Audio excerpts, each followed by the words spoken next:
सकाळी सकाळी बघा आपल्या आदित्यला बिना आंघोळीचाच बोलवून घेतला. असं बाहेर कुठे तर जाताना सोबत एक ना एक कोण तर लागतंय. त्यामुळे आदित्यनं म्हणलं घरापाशी एक गावात जायचं आहे.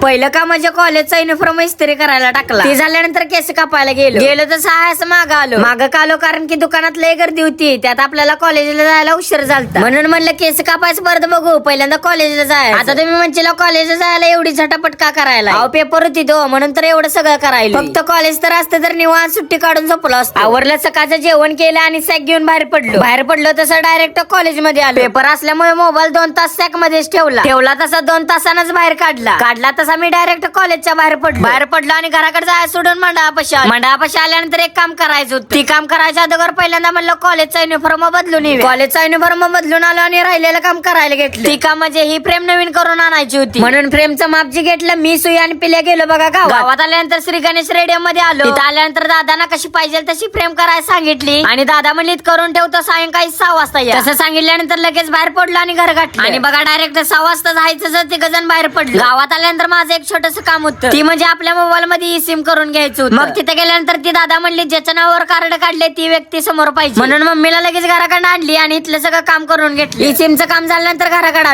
आलो मंडपाशी गेलो, पिल्याने सुयाला घेतला आणि असं रिटर्न गावात आल्यानंतर पिल्याने चहाचं खॅट काढली. मग इकडे सुया काय तरतोय मारला किती गाणी पण चहावर ताव आणि बाजूलाच आपलं राहिलेलं काम करायला गेलो. प्रेम तर सगळी झालती, आता फक्त न्यायची होती आणि कार्यक्रम सगळा संपून टाकायचा होता. गेलो बघा डायरेक्ट लावूनच टाकली. मित्रांनो आजचा ब्लॉग आपला इथंच थांबूया. जर का व्हिडिओ आवडला असेल तर लाईक करा, शेअर करा, कमेंट करा आणि जाताना आपल्या भावाला फॉलो करायला विसरू नका. चला.